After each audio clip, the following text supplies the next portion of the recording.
Bonjour à toutes et à tous, nous sommes ravis d'être présents aux Légendes de Nice, nous sommes les éditions LVA et je vais laisser Alexandre Chavance, rédacteur en chef de La Vie de l'Auto, entamer ce premier sujet consacré à l'achat d'un véhicule de collection. Merci beaucoup Adrien. Adrien, donc, qui est le rédacteur en chef adjoint d'Auto-Rétro et Rétroviseur. Alors oui, acheter un véhicule de collection pour la première fois, c'est tout un sujet. Vous, public qui nous regardez, vous n'êtes pas encore très nombreux, mais vous n'allez pas tarder à arriver quand même. Il y a énormément de belles voitures qui sont présentes aujourd'hui à Nice sur la place Masséna et les jardins Albert Ier. Et quelquefois, ça peut interroger justement. On se dit, on a envie de sauter le pas, on a envie d'acquérir ce type de véhicule, mais ça peut faire peur. Alors pour répondre à nos questions aujourd'hui, nous avons trois spécialistes, trois experts de l'automobile de collection. Donc on a Lionel Aubert qui est responsable commercial du garage des Moneghetti. Bonjour. Bonjour Lionel. Pascaline Massiti qui est directrice commerciale et communication chez Autosur. Bonjour. Les centres de contrôle technique et Stéphane Esseri qui est expert automobile. Bonjour. Alors on va commencer avec toi Lionel parce que vous au garage des Moneghetti il y a un accompagnement pour la clientèle. Comment ça se passe? Moi, je suis client. Demain, je viens te voir en disant je veux un véhicule de collection. Je n'ai pas forcément d'idée. Je ne sais pas comment ça se passe. Je suis un peu néophyte en la matière. Comment est-ce que tu m'accompagnes dans cette démarche? Déjà, au garage des Moneghetti, donc on est du côté de Monaco. On accompagne les clients en fait sur tous les pans de la vie d'un véhicule, c'est-à-dire de l'achat. Ensuite, évidemment, il y a l'entretien, les petits bobos, les petits malheurs, les petites réparations. Quand on a des choses un peu plus graves, la restauration. En fait, c'est une sorte de conciergerie automobile. Donc, on couvre tous les champs de la vie de l'automobile. Concernant l'adéquation entre le profil du client et le type d'auto à lui conseiller, le véhicule classique, c'est l'école de la modestie et de la patience. Je pense qu'il faut avoir un véhicule qui soit adapté à son niveau d'expertise en matière de classique. Si on a un primo-accédant à un véhicule classique, à moins qu'il ait des moyens pharaoniques, on va l'orienter vers quelque chose qui soit gérable pour lui. On sait très bien qu'il y a des autos qui sont plus sensibles au rotor, les pièces détachées sont difficiles à trouver. Auquel cas, si on a toutes ces caractéristiques un petit peu en difficulté sur un modèle, on ne va pas forcément la conseiller à un primo-accédant. Quelqu'un qui vient nous voir en disant « c'est mon premier véhicule classique, qu'est-ce que je dois prendre ?» On va plutôt lui proposer un véhicule dont on pense qu'il est aux antipodes de toutes ces problématiques pour qu'il vive sa passion dans le bonheur et non pas une forme de combat constant et de souffrance. Et d'ailleurs, quelles sont les tendances du marché? On vient vous voir pour quel type de véhicule principalement? Les voitures des années 60 plaisaient à des personnes qui avaient 20 ans à l'époque. Je ne vais pas divulguer de messages funestes de bon matin, mais ces personnes-là sont nées dans les années 40. Soit elles ont perdu leur fraîcheur, soit elles ont perdu complètement leur fraîcheur. Ce qui veut dire que donc aujourd'hui, c'est un secret pour personne. La tendance est sur ce qu'on appelle les young timers. On en entend parler dès qu'on allume la télévision sur les émissions thématiques. Donc ce sont des autos qui sont issues des années 80 et des années 90 aujourd'hui. La tendance du marché est là, c'est-à-dire des personnes aujourd'hui qui ont mon âge, entre 45 et 50 ans aujourd'hui. Voilà, c'est ça la tendance du marché en termes d'appétit automobile, mais évidemment, on parle toujours d'automobile classique, d'intérêt automobile et de perspective patrimoniale, et que donc évidemment, ce sont des autos qui ont la vague patrimoniale qui est devant elles. Voilà, c'est-à-dire que la prise de valeur est encore devant. À quoi est-ce qu'il faut faire attention quand on veut acheter sa première automobile ancienne? Quels sont les points à contrôler, à vérifier impérativement pour que justement le rêve ne se transforme pas en cauchemar? Alors sur le volet technique, sur un petit volet technique. Bon, avant le volet technique, on regarde le pédigré. Aujourd'hui, il y a plein d'outils qui existent qui permettent de retracer un petit peu les étapes clés de la vie d'un véhicule. On a tous entendu parler de carte verticale, etc., etc. On arrive un petit peu à sourcer des choses, même si on n'a pas un dossier historique forcément étoffé. Alors ensuite, sur le volet technique, on est là aux côtés des clients pour les aider là-dessus. Premier sujet, l'intégrité structurelle d'un véhicule. L'intégrité structurelle, c'est-à-dire les gros os hein, le fémur, la colonne vertébrale, etc.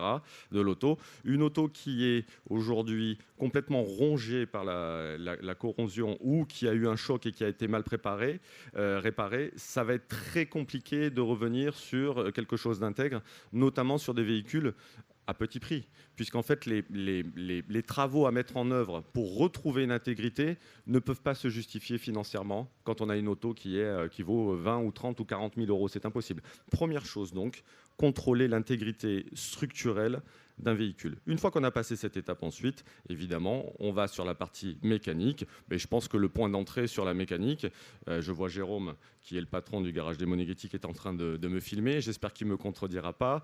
Le point d'entrée, ça va être une prise de taux de compression tout de suite. C'est-à-dire où est-ce qu'on en est sur la mécanique interne et l'état interne du moteur. Voilà, on procède un petit peu comme ça. Et puis j'imagine être très attentif à l'historique de la voiture, son dossier de facture, la régularité de l'entretien, le nombre de propriétaires, etc. C'est ce que je disais donc en préambule. Aujourd'hui, alors soit on a un dossier historique très complet où on a tous les propriétaires, toutes les factures. Bon, voilà, on épluche, on lit, on se documente, c'est très bien. Soit on est un petit peu à poil et le progrès nous fournit aujourd'hui quelques outils pour reconstituer un historique. Et c'est vrai que ces outils type, à nouveau, je parle de Youngtimer, de carte verticale, etc., nous permet de savoir où on va. Et si, regardez cette transition que je vais faire, je pense que personne n'est prêt ici, et si on n'y arrive pas, on prend son téléphone et on appelle le fantastique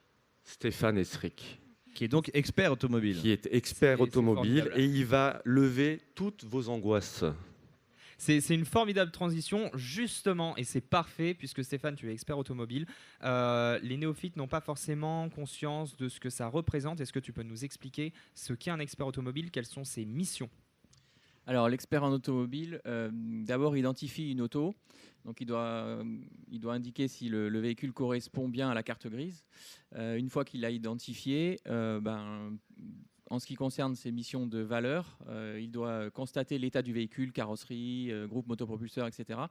Mettre le véhicule sur un pont élévateur pour contrôler les zones soumises à corrosion, le soubassement. Essayer l'auto et au final produire un rapport d'expertise détaillé qui permet de donner l'état du véhicule et sa valeur. Combien ça coûte une expertise aux alentours des 350 € TTC. Pour combien de temps de travail? Parce que j'imagine que ça prend du temps quand même d'inspecter le véhicule dans ses moindres détails. Oui, on en a pour à peu près 1 heure à 1 heure et demie pour l'inspecter, procéder à l'essai, etc.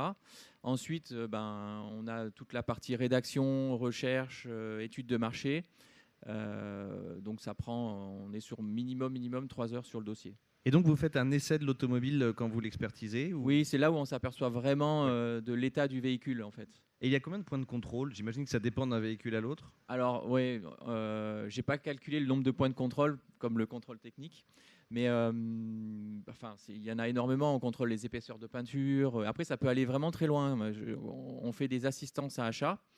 Et par exemple, sur des Porsche, on peut démonter le compteur, voir si il a été ouvert. Voilà, c'est parce que c'est un compteur qui est serti. Donc on peut voir s'il y a des traces de tournevis. On peut regarder les vis autocassantes, les tampons. Enfin voilà, on peut aller vraiment très très loin. On peut contrôler les numéros de production pour voir si c'est sa caisse. Et ensuite, on regarde si le moteur, boîte et carrosserie sont matching. Matching, je me permets d'expliquer pour celles et ceux qui ne sauraient pas, c'est quand il y a une concordance des numéros entre la caisse, le châssis, Exactement. Et le groupe motopropulseur. Exactement. Question pour les néophytes, est-ce vraiment très important? Parce que si le moteur correspond à celui d'origine mais n'est pas exactement le bon, ça n'empêche pas la voiture de fonctionner correctement. Tout dépend du produit. En fait, quand on est sur des véhicules comme des Porsche, les clients de Porsche sont assez exigeants. On peut avoir beaucoup d'informations et donc forcément, ils sont vraiment très, très exigeants. Donc oui, c'est important sur ce type d'auto. Après, sur des autos des années 60 avec une valeur de 20-30 000 €, non, c'est pas important. D'accord. Et il y a des constructeurs où il est plus facile de retrouver une sorte de traçabilité. Je crois qu'il y a des constructeurs où quasiment toutes les pièces sont numérotées, les jantes, Oui, etc. oui. Et d'autres pas du tout, c'est ça? Oui, par exemple, sur les pagodes, on voit qu'il y a la date de fabrication des jantes. Ah ouais. On a des data cards qui nous donnent toute l'identification du véhicule, le numéro du boîtier de direction, le numéro de la boîte de vitesse. Ouais, non, c'est Ah oui, incroyable. à ce point. Ouais, c'est incroyable. Ouais. La configuration d'époque. Et après, on peut avoir aussi sur des Jaguars les certificats Trust Heritage qui nous donnent la configuration d'origine, pareil, avec le pays de commercialisation, l'équipement, et puis tous les numéros qui correspondent au groupe motopropulseur, carrosserie. On parle de Porsche, on parle de Jaguar, on parle de Mercedes, on parle de toutes ces très très belles voitures. Quelles sont les voitures sur lesquelles toi et tes équipes êtes le plus mobilisés? Est-ce qu'il y a une marque qui ressort plus par rapport à d'autres? Est-ce qu'il y a plus de demandes sur un type aussi de véhicule, peut-être plus de véhicules de prestige des années 60 ou plus berline sportive, ce genre de choses? Alors, on est sur la Côte d'Azur. Notre clientèle, c'est à peu près 50% de Porsche. Après, on a beaucoup de Ferrari parce qu'on fait des expertises sur Monaco. Après, on a des anglaises. On n'a pas beaucoup de populaires de françaises. Et principalement des véhicules donc des années qui se rajeunissent entre guillemets. Donc il y a de moins en moins d'expertise. C'est ça. Ouais. On avait beaucoup d'autos des années 60. Là, ça commence à aller plutôt vers les années 90. Là, les Porsche 993, voilà, ça c'est vraiment à la mode. Les Ferrari 355, voilà. D'accord. Donc en fait, pour résumer, ton métier consiste à vérifier une automobile de A à Z pour s'assurer que le futur acheteur ne soit pas en train d'acheter une voiture qui est soit pas conforme, soit en mauvais état, soit très bien maquillée. Voilà, c'est ça. Voir s'il y a des traces d'accident, de réparation antérieure. Et alors, ce qu'il faut préciser aussi, c'est qu'il y a on va faire une petite parenthèse là-dessus, sur une question d'assurance aussi, avec les rapports d'expertise. Certaines compagnies d'assurance, pour certains véhicules au-delà d'une certaine valeur, demandent un rapport d'expertise. C'est un rapport qui doit aussi être renouvelé périodiquement? En fait, ça concerne les assurances dites collection. Donc rien à voir avec la carte grise collection. Ce sont des assurances qui indemnisent de façon contractuelle. Et donc il faut produire un rapport d'expertise. Alors ça dépend des compagnies d'assurance. Il y en a qui disent tous les 3 ans, tous les 4 ans, tous les 5 ans. Donc ça permet de se faire rembourser de façon contractuelle sur la base du rapport d'expertise en cas de sinistre perte totale.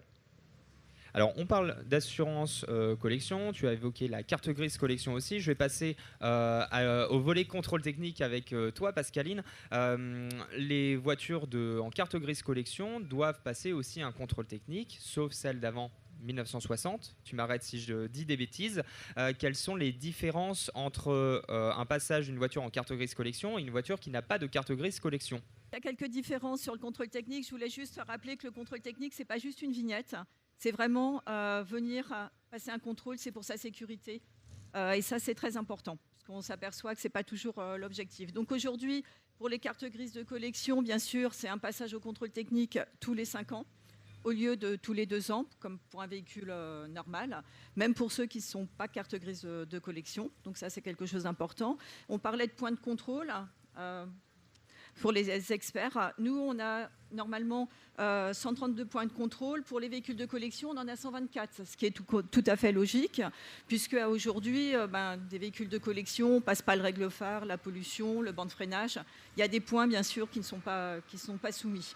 Mais c'est important d'aller passer son contrôle technique et même pour les véhicules d'avant 1960, il y a du contrôle technique volontaire qui permet pour tous les véhicules qui sortent un petit peu. Là, c'est les premiers beaux jours. On sait qu'il y a beaucoup de véhicules de collection qui vont sortir des garages. Et donc, il existe aussi le contrôle volontaire pour certains points de contrôle qui sont Et alors, en quoi ça consiste exactement un contrôle technique volontaire et en quoi vous encouragez cette démarche? Alors, on encourage vraiment cette démarche pour des raisons de sécurité, parce qu'on s'est aperçu que toutes les personnes qui laissaient leur véhicule l'hiver dans les garages, quand ils sortaient, ils pouvaient avoir des problèmes, que ce soit sur les pneumatiques, sur plusieurs points. Et rien que de monter un véhicule sur un banc et de voir l'extérieur et les soubassements, etc., ça permet de déceler des points de sécurité importants. Donc c'est vraiment un conseil. Avec la FFVE, on a travaillé sur des points de contrôle justement sur la partie des véhicules d'avant 1960, sur un contrôle volontaire spécifique. D'accord. Et surtout, on répond aussi aux inquiétudes des propriétaires. Ça veut dire qu'à chaque fois aussi, s'ils ont un problème spécifique, ils en parlent à leur contrôleur et celui-ci vérifie les points plus particulièrement. Parfait, merci. Très bien. Eh bien, merci à tous les trois, Pascaline, Stéphane et Lionel, d'avoir répondu à nos questions. On espère que ça vous a donné un petit peu plus de clés et un petit peu plus confiance pour acheter un premier véhicule de collection. En tout cas, c'est une aventure qui est formidable. Ça nous permet de nous réunir sur des événements comme les Légendes de Nice et puis de partager cette formidable passion et notre patrimoine aussi, de le mettre en avant, de le sauvegarder et d'en faire profiter le public qui est nombreux chaque année aussi sur ces beaux événements. Absolument, et n'hésitez pas à retrouver toutes ces informations dans nos titres, puisque nous faisons régulièrement, que ce soit dans La Vie de l'Auto, Auto Rétro, Rétroviseur, des guides d'achat, où on explique, que ce soit pour le néophyte ou pour le passionné, comment bien acheter certains véhicules qui peuvent être parfois extrêmement spécifiques. Merci beaucoup et on se retrouve tout au long de la journée et tout au long du week-end pour d'autres plateaux, d'autres interviews pour vous faire partager cet événement et toute notre passion de l'automobile ancienne. Merci beaucoup. Merci beaucoup. Merci à tous. Merci.